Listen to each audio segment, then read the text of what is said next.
انما یرید اللہ لیذھب عنکم الرجس اہل البیت ویطہرکم تطہیرا۔ اپنے گھر کی بات آئی تو فرمایا ابراہیم اسماعیل میرے گھر کو ستھرا کرو۔ تو جب یار کے گھر والوں کی بات آئی، جب رسول اللہ صلی اللہ علیہ وسلم کے گھر والوں کی بات آئی، پھر یوں نہیں فرمایا جا رہا کہ محبوب آپ ستھرا رکھیں، نہیں، بلکہ کیا فرمایا جا رہا ہے؟ انما یرید اللہ لیذھب عنکم الرجس اہل البیت ویطہرکم تطہیرا۔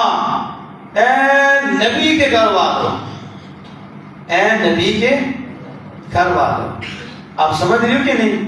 کس کے گھر والوں؟ آج کچھ نبی سے اوپر لے کے جاتے ہیں، کہتے ہیں ان کی قسمت بڑی کہ انہیں حسنین جیسے مل گئے، شیر خدا جیسے مل گئے، پتہ نہیں کہاں سے کہاں تک جاتے ہیں۔ ہم نے کہا ڈوب مرو، تو نے کیا پڑھا ہے؟ ذلیل قسم کے انسان نسبت مصطفیٰ سے ہمیں فکر آنا ہے۔ اگر نسبت نہیں تو کچھ بھی نہیں، اگر ایمان نہیں تو کچھ بھی نہیں۔ اللہ نے جسے بھی دیا ہے اور جسے دے رہا ہے اور جسے بھی دے گا، ایک ہی تو اس کے محبوب ہیں، وہ میرے اور آپ کے آقا ہیں۔ تجھے نہیں رب دیکھ رہا، تجھے نہیں رب دیکھ رہا، تجھے نہیں رب دیکھ رہا، جس طرح محبوب کو دیکھ رہا ہے۔ کہا محبوب تیرے ہیں، آقا بیت النبی، نبی کے گھر والوں پہلے بھی شیر خدا ہیں۔ پہلے کیا سیدہ عائشہ صدیقہ رضی اللہ کسی گھر والی نہیں تھی؟ سیدہ حفصہ رضی اللہ تعالیٰ عنہ گھر والی نہیں تھی؟ کیا وہ سیدنا عمر فاروق کی بیٹی نہیں تھی؟ گھر میں نہیں تھی؟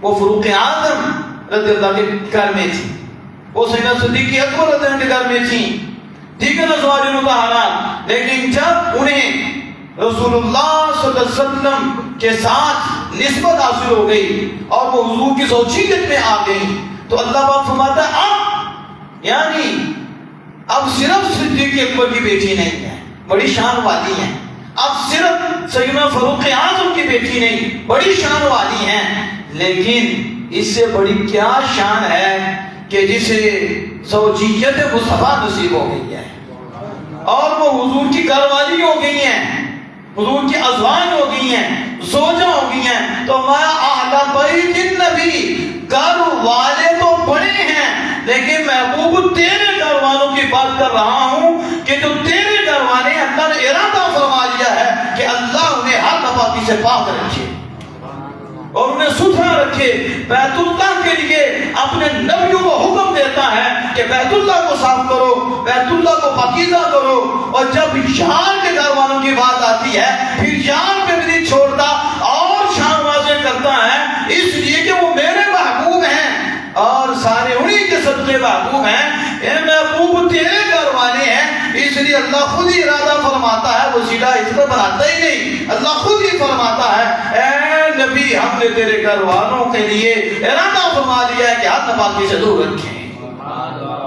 اب یہ ہے، اب کہتے ہیں سنی آل کی شان بیان کرتے، ہم نے کہا سنی کرتے ہیں لیکن سنی ڈنڈی نہیں مارتے، سنی دینی تقسیم نہیں کرتے کہ وہ اس آیت کو صرف پنجتن پاک کے ساتھ خاص کر کے وہ قرآن و حدیث کے منکر نہیں ہوتے، وہ سنی ہیں اور سنی طبیعت کے بندے نہیں ہیں، سنی شریعت کے بندے ہیں، سنی طبیعت سے نہیں مانتے، سنی آمنہ کے ذات کے کہنے سے مانتے ہیں۔ اس لیے کہانی ون ہم نے نہیں سیکھی، پہلے ازواج مطہرات ہیں، پھر اس کے اندر حضور کی آن ہے، یعنی اس میں سیدہ صرف سیدہ طیبہ نہیں، سیدہ ام کلثوم بھی ہیں، سیدہ زینب بھی ہیں اور سیدہ رقیہ بھی اس کے اندر شامل ہیں، شیر خدا بھی اس میں شامل ہیں۔ ایک سب کے متعلق اللہ نے یہ فیصلہ فرمایا، اس لیے ہم کہتے ہیں یہ پاکیزہ ہستیاں محفوظ ہیں۔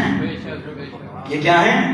معصوم نہیں ہے، معصومیت گورائی ہے اور شیعت ہے، صرف بشر میں نبی معصوم ہے اور نبی کے علاوہ کوئی معصوم نہیں۔ معصوم ہوتا ہے جو گناہ نہیں کر سکتا، جو جسے گناہ نہیں ہوتا، اور محفوظ وہ ہوتا ہے گناہ ہو سکتا ہے لیکن رب بچا کے رکھتا ہے، ہو سکتا ہے ہو لیکن بچا کے رکھنا۔ فرق جس نے نہیں کیا وہ ہو گیا خلق، ہو گیا تباہ، ہو گیا برباد، سنی نہیں کرتا تو پھر کس نے کرنی ہے؟ یہ حضور کی آن ازواج یا بیٹے بیٹیاں جو بھی یہ شان پا رہے ہیں اس لیے پا رہے ہیں کہ حضور کے ہیں اہل بیت نبی. تو یہاں سے میں نے بات کی. پھر دیکھو نا کعب اللہ کے گھر کی صفائی, اللہ کی کتنا بڑا منصب ہے کہ اللہ نبیوں کو کم فرما رہا ہے. آج ہمارے ہاں کیا ہے؟ صفائی اللہ کے گھر کی, ہم کو جوڑے ہیں. آپ سمجھتے ہیں میں حرام کے پیش نظر بات کر رہا ہوں, سارے ایسے نہیں ہوتے, لیکن حرام کے پیش نظر اس کے لیے تو 10,000 کا بندہ رکھو. کیا رکھو؟ 10,000 کا بندہ رکھو. میں مسجد کی صفائی کروں, اللہ کے گھر کی صفائی نمازیوں کے لیے, عبادت کرنے والوں کے لیے. اور اللہ محمد ابراہیم اسماعیل علیہ السلام دونوں ہی ستھرا کرو. بھائی دیا میرے گھر کو کن کے لیے؟ طواف کرنے والوں کے لیے. اور کن کے لیے؟ اعتکاف کرنے والوں کے لیے, نماز پڑھنے والوں کے لیے, رکوع سجود کرنے والوں کے لیے. یہ تو اللہ نے فرمایا. اور کن کو؟ کتنا بڑا یہ کام ہے, کتنی بڑی یہ شان ہے. اگر کوئی سمجھے اور یہ تھوڑا ہے رب کے گھر کا خادم ہے, نہیں سمجھے ایسے کو ڈی ایس پی کا دیکھے گا, میں ڈی ایس پی کے گھر کا خادم ہوں, چوڑا نہیں لے گا اپنے آپ, ہے تو چوڑا ہی ہے لیکن نہیں کہے گا. یہ ڈی ایس پی کے گھر کے خادم کا پاؤں نیچے نہیں لگتا, تو جو خدا کے گھر کا خادم ہو وہ کہاں ہوگا؟ یہ کسی بندے کا خادم نہیں ہے, خدا کے گھر کا خادم ہے. اس لیے جو خادم سمجھ میں اپنے آپ کو رب اسے پھر اونچا کر دیتا ہے, وہ مخدوم بھی بن جاتا ہے اور نسلوں میں فیض بھی جاتا ہے. اللہ کے گھر کی خدمت یہ خوش قسمتوں کو نصیب ہوتی ہے. اللہ کے گھر کی آبادی یہ خوش قسمتوں کو نصیب ہوتی ہے. دعا کیا کرو اللہ ہمیں توفیق دے اپنے گھر کی. سمجھے تو صحیح نا, کس کا گھر؟ بولو تو صحیح. آپ مجھے بتاؤ, ایمان سے بتاؤ, آپ اپنے کسی دوست کے گھر میں جاؤ, ایسے چلے جاؤ, جا کر اس کا مطالبہ بھی نہ ہو, بلا مطالبہ بلا معاوضہ آپ جا کے جھاڑو دے دو, وہ کیا دے گا آپ کو؟ بتاؤ کتنا خوش ہوگا. یار میں نے اسے کہا بھی نہیں, اس سے مجھ سے کتنا پیار ہے کہ بن کہے میرے گھر آ کے جھاڑو دیتا. تو پھر جتنی اس کے پاس ہوگی وہ بھی کرے گا. اگر خاندانی ہوا تو کون ہوا؟ میں اب ہمیں یہ جملے بولنے پڑتے ہیں, حالات ہی ایسے بن گئے ہیں, خاندانی پتہ نہیں کیا کیا بن گئے ہیں. خاندان کا بڑا اثر ہوتا ہے, خاندانی کا لفظ بولا. باقی چوڑے کے گھر میں جتنی مرضی کرو اس کے پرواہ بھی کوئی نہیں ہوگی, چور ڈکو کے گھر میں کرو اسے پرواہ ہی کوئی نہیں ہوگی. اگر خاندانی کے کرو تو جان بھی دے گا. وہ خاندانی ہے, اس کے پیچھے نیک ہیں, اس کے پیچھے بزرگ ہیں, ان کا اثر ہے. اور پکی بات ہے, یہ کیا ہے؟ یہ قصے کہانیاں نہیں ہیں, یہ قصہ نہیں, یہ قرآن کا حصہ ہے. وَكَانَ أَبُوهُمَا صَالِحًا, وَكَانَ ان کا کتنی پشت میں نیک باپ تھا, اور اس نیکی کی برکت ان بچوں کو نصیب ہو رہی تھی. کس کی حفاظت ہو رہی تھی اور بچوں میں بھی اثر ہوتا ہے. باپ پیچھے نیک ہو, ماں نیک ہو, اثر ہوتا ہے. پکی بات ہے. اور یہ سمجھو کہ پتھر پہ لکیر ہے. لیکن خاندانی ہو, بندہ اس کے گھر میں صفائی کر دے, وہ بھولتا نہیں, وہ کوشش کرے گا میں اس کی تکلیف دور کروں, اس کی پریشانی دور کروں, اس نے مجھے خوش کیا نا میں اسے خوش کروں. وہ کوئی بہانے سے ہی بہانے ڈھونڈے گا کہ کسی طرح تو میں اس کو خوش کروں, اس نے مجھے خوش کیا, میرے گھر آیا اور گھر آ کے صفائی کر دی. تو یہ تو بندے کی بات کر رہا ہوں, یہاں تو خالق کائنات کا گھر ہے. اور جو آ کر صفائی کر دے اللہ کی رضا کے لیے, بتاؤ کسی کو پوچھ کے اس نے دینا ہے؟ وہی مالک ہے, وہی خالق ہے, جس کو جائے جتنا چاہے جتنا دینا چاہے وہ دے سکتا ہے. تو جب بندہ بندے کے گھر میں صفائی کرے اور وہ خاندانی ہو تو وہ تکلیف دور کر دیتا ہے, وہ پریشانی دور کر دیتا ہے. میرا ایمان ہے جو اپنے آپ کو خادم سمجھ کے اللہ کے گھر کی خدمت کرتا ہے, اللہ اس کا ایمان سلامت رکھتا ہے. اس سے بڑی دولت کیا ہے؟ تو اللہ نے حضرت ابراہیم اور حضرت اسماعیل علیہ السلام دونوں کو حکم دیا میرے گھر کو ستھرا کرو طواف کے لیے اور اعتکاف کرنے والوں کے لیے. تو اس لیے اللہ کے گھر کے حوالے سے ابھی میرے پاس ٹائم نہیں ہے کہ مزید میں اس کو ہائی لائٹ کرتا کہ اللہ کے گھر کی خدمت، اللہ کے گھر کا ادب، اللہ کے گھر کا احترام. بس جو سمجھ آئے نا کس کا گھر ہے بولو بس. اصل جو بندہ تعلق کو سمجھنے لگ جاتا ہے نا وہ بندہ بن جاتا ہے. بندہ مالا ہی جاتا ہے تو وہ تعلق کو بولتا ہے. کس کو؟ اور جو تعلق کی طرف نسبت رکھتا ہے، تعلق کی طرف نظر رکھتا ہے، وہ نہیں مانا جاتا. یہ کس کا ہے؟ یہ کس کی ہے؟ سمجھ آ گئی؟ یہ کس کا ہے؟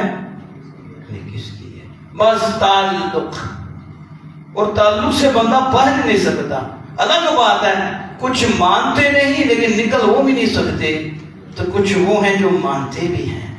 جو دیکھو قرآن پاک میں حضرت پیر مہر علی شاہ صاحب، کون نہیں جانتا، صوفی بھی بہت بڑے اور عالم بھی بہت بڑے، اور مرزا کانے کے چھکے چھڑانے والے حضرت پیر سید مہر علی شاہ، اور رافیوں کے بھی چھکے چھڑانے والے، خادیوں کے بھی چنے جمانے والے، صوفی اور عالم بھی بہت بڑے حضرت پیر سید مہر علی شاہ گولڈا شریف رحمہ اللہ تعالی. آپ نے نسبت پہ ایک دلیل دی، اور یہ ہم سمجھتے ہیں کہ اللہ دل میں ڈال دیتا ہے کہ ظاہر لکھی نہ ہو لیکن ان کے دل پہ لکھی جاتی ہے.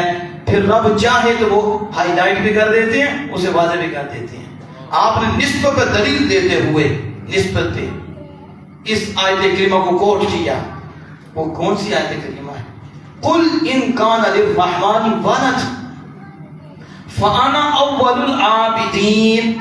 فانا محبوب فرما دو اگر رحمان کی اولاد ہوتی، اگر رحمان کی اولاد ہوتی، فانا اول العابدین، تو سب سے پہلے میں اس کی عبادت کرتا.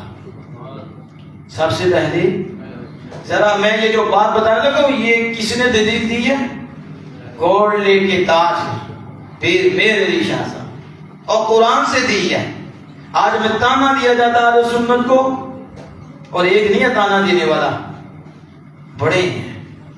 تو یہ تو حضور کو بھی دیتے رہے، وہ کب ختم ہونے ہیں؟ شیطان ہے تو شیطان کے یار ہے، یہ تو اینڈ دیا ہوگا تو پھر، لیکن یہ تو چلتا رہنا ہے. تانے تو ملتے ہیں نسبت والوں کو، اور جو جن کا خصم نہ ہونے کیا تانا دینا ہے کسی نے؟ تانا تو دو کسی کا خصم ہو، تو بے خصموں کو بھی تانے ہوتے ہیں. نہیں آپ سمجھے؟ اور جس کا والی وارث نہ ہو اسے تانے ملتے ہیں. سارے تانے اس بھی ملتے ہیں جس کے گلے میں کسی کی نسبت کا پٹا ہو، وہ نہیں ہوتی ہیں. تو اللہ وارثوں کہتے ہیں کہ وارث ہی کوئی نہیں، تو اس نے تو کبھی کسی کو کاٹنا کبھی کسی کو کاٹنا، ظاہر ہے اس کا وارث ہی کوئی نہیں. تو جس کا وارث اللہ کہتا سمجھ ہر ایک پہ نہیں بولتے، ہر ایک پہ نہیں بولتے، کیونکہ وارث جو پیچھے ہیں، مالک جو پیچھے ہیں، پھر وہ مالکوں کے کہنے سے بولتے ہیں، پھر مالک ہی ان کی عزت دکھاتے ہیں. ہاں آپ کہتے ہیں قل ان کان للرحمن ولد، محبوب فرما دو اگر رحمان کی اولاد ہوتی. تم کہتے ہو نسبت کوئی چیز نہیں، ہم نے کہا تم کوئی چیز نہیں ہو، تمہاری کوئی حیثیت نہیں. اگر نسبت کوئی چیز نہیں ہے، نسبت کو نکالو تو رہے گا کیا؟ رسول اللہ صلی اللہ علیہ وسلم فرماتے ہیں اگر رحمان کی اللہ محبوب کو فرض کرنی اگر ہوتی رحمان کی اولاد تو میں پہلے عبادت کرتا. آپ سے پوچھتا ہوں حضور نے یہ کیوں کہا اگر ہوتی تو میں کرتا، پہل میں کرتا. کیوں نہیں سمجھے؟ اس لیے کہ وہ خدا کا ہے. کس کا ہے؟ خدا کی طرف منسوب ہے، تو ہم اسے نہیں دیکھیں گے، ہم اس سے خدا کو دیکھیں گے. یہ ہے سنیت، یہ اہل سنت و جماعت کا پاکیزہ مذہب، پاکیزہ سوچ جو قرآن و حدیث سے ہے. کہتے ہو تم دیکھتے ہو یہ ان کا ہے، ہم نے کہا تم نے قرآن ہی نہیں پڑھا. رسول اللہ فرماتے ہیں میں عبادت کرتا. کیوں؟ رب کا ہے. کس کا ہے؟ اب یہ نہیں وہاں کہ وہ یہ کرتا یہ کرتا یہ کرتا یہ کرتا، یہ وصف ہوتے یہ وصف ہوتے یہ وصف ہوتے پھر میں اس کی عبادت کرتا. نہیں، یہاں صرف اتنا ہے ایک کان للرحمن ولد، اگر ہوتا, رب کا ہوتا تو ہم رب کا دیکھ کے جھکتے. کس کا؟ ابھی بھی یہ سمجھے مزاج اہل سنت کو, یہ قرآن کا مزاج ہے. ہاں مجھے بتاؤ, یہ میں نے نسبت کی بات کی, یاد اپنے پاس ہمیشہ کے لیے رکھ لو. کہتے ہیں سنی قصے سناتے ہیں, ہم نے کہا قصہ نہیں, یہ قرآن کا حصہ ہے. قل ان کان للرحمن ولد فانا اول العابدین. ابھی اس پہ بات کروں تو اور بھی آیتیں ہم پڑھ سکتی ہیں, اسے بھی بیان کر سکتی ہیں. بتاؤ صفا مروہ کیا ہے, کس سے منسوب ہے, کون چلیاں ہیں؟ عبادت کی جگہ بن گئی, ادھر دوڑنا بھی عبادت ہے. یہ نسبت نہیں تو اور کیا ہے؟ کیا ہو, چلنا دوڑنا بھی عبادت ہے. 9 ذی الحج صبح 10 ذی الحج, 9 ذی الحج مقام عرفات, 9 ذی الحج, اور حج کا سب سے بڑا رکن اور سب سے بڑا فرض عرفات میں ٹھہرنا ہے. بتاؤ عرفات میں کیا آدم علیہ السلام نے ادھر لاکھ نفل پڑھی؟ حضرت ابراہیم خلیل اللہ علیہ السلام پوری رات میں عبادت کرتے رہے ہیں, سجدے کرتے رہے ہیں, جس کی وجہ سے مقام عرفات کے مقام پر آ گیا ہے. وہ جو خواب آئی سیدنا ابراہیم خلیل اللہ علیہ السلام کو, اس خواب کو آپ نے عرفات میں بھی جانا ہے. عرفات میں کہتے ہیں, عرفات کسے ہے؟ میدان جو عرفات کی پہچان ہے. یہاں فکر ابراہیم خلیل اللہ علیہ السلام کلیئر ہو گئی کہ وہ خواب جو آ رہی ہے بیٹے کو ذبح کرنی, یہاں پہچانی گئی.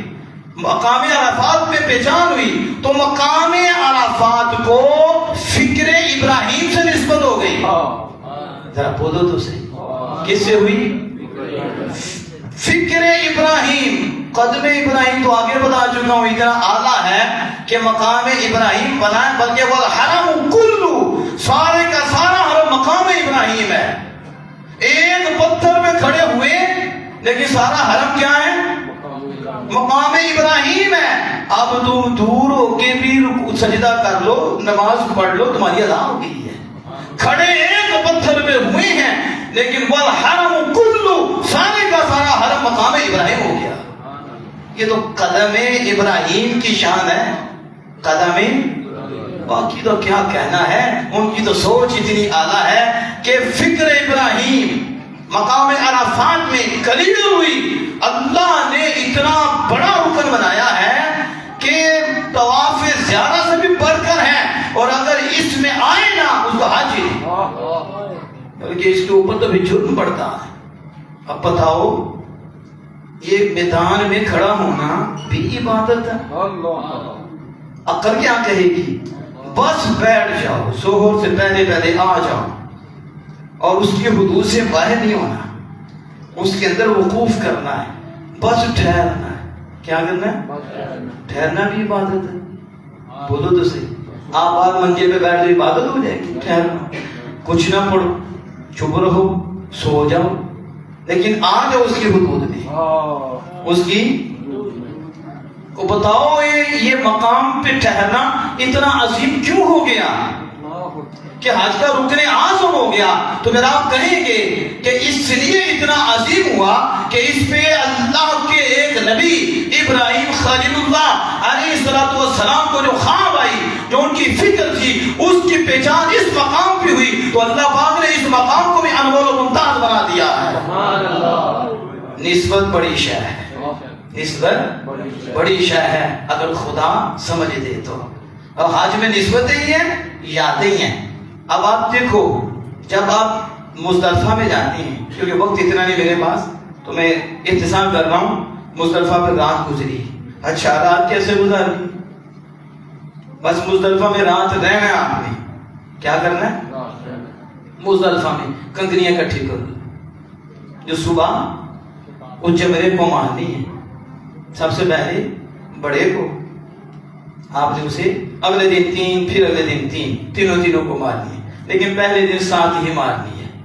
وہ صبح جو وقوف ہوتا ہے, وقوف کرنے کے بعد آپ نکل پڑو. آپ 10 ذی الحجہ ہیں, 10 ذرا جاؤ، اتنا ہجوم ہے، اتنا ہجوم ہے، کدھر جا رہی ہو؟ پوچھو کدھر جا رہی ہو؟ کنکریاں مارنے، سیالکوٹ اور پاکستان میں کہتے ہو شیر کہہ غیر اللہ کی طرف جا رہی ہو؟ تو یہاں کون اللہ ہے؟ اللہ تو ہر جگہ دیکھ رہا ہے، یہاں کون ہے؟ نفل پڑھنے جا رہی ہو؟ صدقہ خیرات کرنے جا رہی ہو؟ پتھر کو کنکریاں مارنے جا رہی ہو؟ شیطان نظر آ رہا تمہیں؟ وہ تو آیا تھا اور ابراہیم علیہ السلام نے اسے بگایا تھا اور اسے کنکریاں ماری تھی، اللہ کو اتنی پسند آئی، کالے کالے ہوتے ہیں، کالے کالے ہوتے ہیں، روشن روشنی ہوتی ہے، یہ اپنے جیسا سمجھتے ہیں، اپنے جیسا ہوتا تو پھر یہ ہوتا، یہ جو سب کچھ ہے۔ ابراہیم علیہ السلام نے وہ شیطان کو کنکریاں ماری، کیا وہ شیطان ادھر نظر آتا ہے؟ وہ یاد ہے ابراہیم خلیل اللہ علیہ السلام کی کہ ایک دفعہ اسے پھر اگلا وہ 3 ٹائم ہے، اللہ نے تینوں کو رکھا ہے، صرف ایک دفعہ نہیں، دوبارہ بھی، سبارہ بھی۔ جو ادائے ابراہیمی ہے جب تک نہ کر لو کہ حج کمپلیٹ ہی نہیں ہوگا، دم پڑ جائے گا، جرم پڑے گا، سزا ملے گی، اب کرنا پڑے گا۔ اب مجھے بتاؤ یہ کوئی نماز پڑھی جا رہی ہے کہ نماز چھوٹ گئی تو یہ سزا ملے گی؟ یہ اللہ کی فنا عبادت ہے، اللہ نے اس کو کتنی بڑی عبادت بنا دیا ہے کہ اگر وہ کنکریاں نہیں مارتا تو بھی اسے سزا ملے گی، اسے دم دینا پڑے گا، اس کا حج کمپلیٹ نہیں ہوگا۔ تو مالک پتھر کو سامنے شیطان بھی نظر نہیں آتا اور پتھر کو کنکریاں مارنا عبادت ہے؟ سمجھ میں نہیں آتا، چپ کر، سمجھ میں نہیں آتا، تو نے عقل کا کلمہ نہیں پڑھا، تم نے مارا پڑا ہے، تجھے پتا نہیں کہ مالک یاروں کی شانیں دکھاتا ہے، جو اس کے ہو جاتے ہیں اسے کنکریاں مارنا بھی پسند ہوتی ہیں، اور وہ ایسی لازم کرتا ہے کہ جو بھی حاجی چاہے ماننے والا ہو چاہے نہ ماننے والا ہو، چاہے بدکار ہو، عقیدے میں جتنا بھی وہ آگے نکلا ہو، اچھا عقیدہ ہو، پورا عقیدہ ہو، دل سے نہ بھی مانتا ہو، اندر شیطان بھی بیٹھا ہو، پھر بھی حکم ہے زہر کو مار، میرے ابراہیم کی یاد کو تازہ کر۔ زمانے والوں کو پتہ چلے جو رب کا ہو جاتا ہے پھر رب اس کا ہو جاتا ہے، پھر صدیاں بھی جاتی ہیں ابراہیم ابراہیم ہوتا ہے، صدیاں بھی جاتی ہیں، ادائیں اپنائی جاتی ہیں۔ اور مجھے بتاؤ وہاں جو کنکریاں مارتا کیا برکت ملتی ہے کہ نہیں؟ کیا اس کو عبادت کا ثواب ملتا ہے کہ نہیں؟ کیا عبادت ہوتی ہے کہ نہیں؟ بتاؤ، کنکریاں مارنا بھی عبادت ہوتی ہے، ادھر کرم ہے کہ نہیں؟ تو بس ادھر ہی بند ہو گئی ہیں۔ ایک دفعہ کنکریاں ماری تو اتنی بڑی عبادت بن گئی، وہ جگہ رحمت کا بھی مرکز بن جاتی ہے، رحمتیں برستی ہیں، یہاں پورے ابراہیم لیٹے ہم کتنے کرم ہوں گے، آپ اس کو سمجھ نہیں۔ تو حج میں یہ سارے جو ہیں اسے مناسک حج کہہ رہے ہیں، یہ یاروں ہی کی ادائیں کیا ہیں؟ اب انشاءاللہ جو آگے وقت ملے گا پھر ہم اس کو مزید آگے لے کر چلیں گے کہ حضرت ابراہیم خلیل اللہ علیہ السلام نے جو چھری چلائی پھر اس پہ بھی ہم چلیں گے۔ میں آخری بات کر کے بات کو ختم کرتا ہوں۔ حضرت ابراہیم خلیل اللہ علیہ السلام کو جب چیخے میں ڈالنے لگے، پتہ کتنی تیز آگ کرائی تھی، کتنی تیز آگ تھی، وہ نمرود پھر منجنیک جس سے اندر ڈالنا، اب کتنی اونچائی سے پرندہ گزر سکتا، اتنی تیز وہ آگ تھی۔ تو حضرت ابراہیم خلیل اللہ علیہ السلام کو جب اس پہ ڈالنے لگے تو جبریل امین آ گئے۔ تو جبریل خود تو نہیں آتے، جبریل بولے تو نہیں صاحب، جبریل خود نہیں آتے، تو آقا خود ہی آ جاتے۔ جبریل تو خادم ہے رسول اللہ کے، اور حضور بھی خود نہیں بولتے، خدا بولتا ہے۔ اب جبریل آئے تو عقیدہ سنیوں کا کس کا؟ انسان سبحان اللہ کی یہ سمجھنے سے آتا ہے، جب محبت ہوتی ہے پھر اور نکلتی ہے، آپ کو بھی محبت ہے لیکن بات فنا ہو جاتی ہے، سبحان اللہ کہا کرو نور آ جاتا ہے، دائیں بائیں بیٹھے رحمت کا چھڑکاؤ بھی ہو جاتا ہے، مزید ہو جاتا ہے۔ اللہ کی باتیں سنو، اللہ کے نبیوں کی باتیں سنو تو پھر سبحان اللہ کہیں گے تو کب نکلنی ہے۔ ابراہیم خلیل اللہ اور جبریل امین کہتے ہیں حال حاجتوں کا، اے ابراہیم آپ کو کوئی حاجت ہے؟ تجھ سے تو نہیں، تجھ سے اگر کسی کوئی حاجت مند ہے ہی نہیں، کوئی حاجت رواج کر دی تو جبریل کیوں کہہ رہے تھے حاجت ہے؟ تو ابراہیم یہ بھی کہہ رہے ہیں تجھ سے تو نہیں، اس کا مطلب ہے کہ ان کا بھی ایمان اور یقین ہے کہ اللہ نے ذریعے بنائی ہیں، لیکن یہ مقام ذرا اعلیٰ ہے، اس لیے اب جبریل آپ کو واسطہ نہیں رکھنا آپ کو، لیکن انہوں نے تو اپنی طرف سے کہا حل حاجتوں کا، کیا آپ کو کوئی حاجت ہے؟ تو مفہوم ہے، کہا تجھ سے تو نہیں، کبھی اللہ سے مانگ لیں، کس سے؟ اللہ سے مانگ لیں، اللہ سے بھی نہیں مانگا، اللہ سے بھی نہیں مانگا، کہا اس کا مفہوم ہے میرے سوال کرنے سے میری حالت کو وہ جانتا ہے، میرے یہ مقام کی بات ہوتی ہے، لیکن ذلیل ہوتے ہیں اور پلید ہوتے ہیں، وہ غلط مفہوم لیتے ہیں۔ ہم نے کہا نہ غلط مفہوم بیان نہ کر، نہیں سمجھ آتی تو ہمارے آگے قدموں میں بیٹھ، پھر تمہیں سمجھائیں۔ ابراہیم جبریل سے مدد نہ لیں اور اللہ کو بھی عرض نہ کریں، اور حضرت موسیٰ کریم ڈنڈا مار کے دریا پار کرا دیں اور ڈنڈا مار کے پتھر سے چشمے جاری کر دیں، تو کیا وہ اللہ کے نبی نہیں ہے؟ وہ ڈنڈے سے مدد لے رہے ہیں، وہ ڈنڈا مارتے ہیں تو پتھر سے 12 چشمے جاری ہو جاتی ہیں، فیض ملتا ہے، وہ ڈنڈا مارتے ہیں تو دریا راستہ دے دیتا ہے، اور موسیٰ کلیم اللہ کے غلام پیچھے پار کر جاتے ہیں، پھر ان ڈوب کے مر جاتا ہے۔ وہ جبریل سے مدد نہیں لے رہے، وہ اللہ سے بھی نہیں مانگ رہے، اور یہاں تو ڈنڈے کے ذریعے بھی مدد دی جا رہی ہے، ڈنڈے کو بھی سیدھا بنایا جا رہا ہے، تو پھر کہیں گے ابراہیم علیہ السلام کا مقام کچھ اور ہے، موسیٰ کلیم اللہ کا کچھ اور ہے۔ مقام کی بات ہوتی ہے، ابراہیم علیہ السلام کس مقام پہ پہنچے تھے، کس مقام پہ پہنچے تھے؟ دادا فرماتے ہیں جس مقام پہ ابراہیم خلیل اللہ پہنچے تھے نا، اسی مقام کا جلوہ حضرت عثمان غنی ذی النورین کو نصیب ہوا۔ نہ ابراہیم نے مدد مانگی ہے، نہ عثمان غنی نے مانگی ہے۔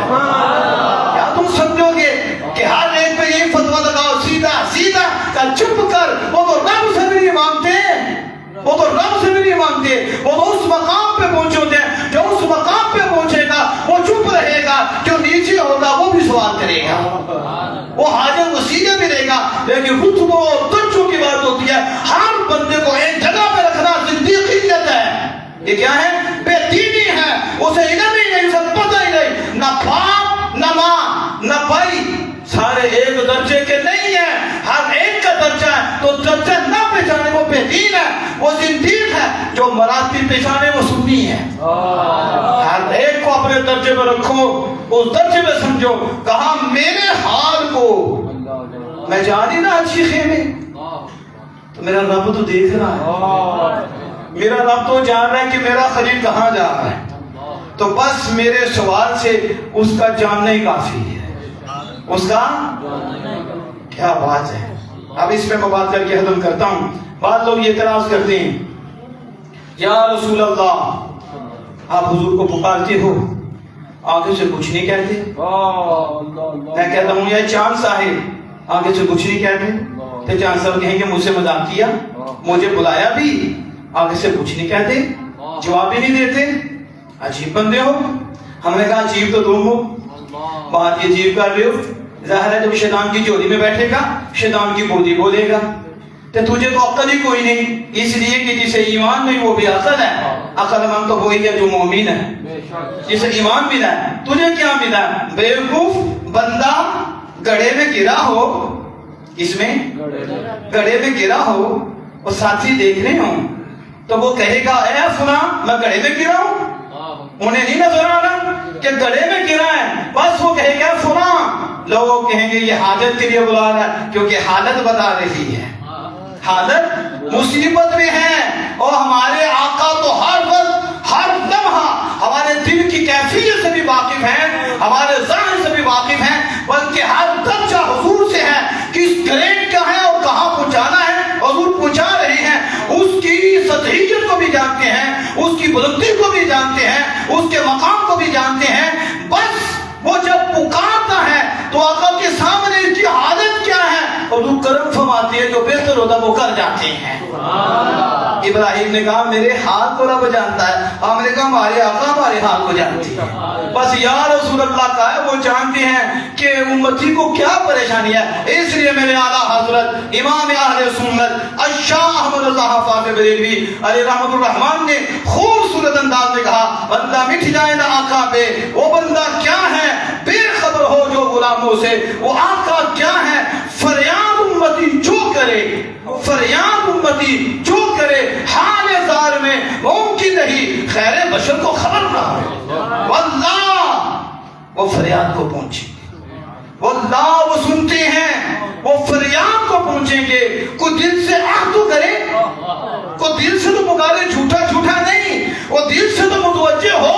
ان کی تو توجہ ہے اپنے آپ کو کلیئر کر. میرے آزاد کہتے ہیں واللہ وہ فریاد کو پہنچیں گے, واللہ وہ سنتے ہیں وہ فریاد کو پہنچیں گے. اور کوئی آہ تو کرے دل سے, کوئی دل سے تو کرے. اوپر اوپر سے باتیں نہیں بنتی, تار اندر سے جڑتی ہے, تار اندر سے جڑتی ہے.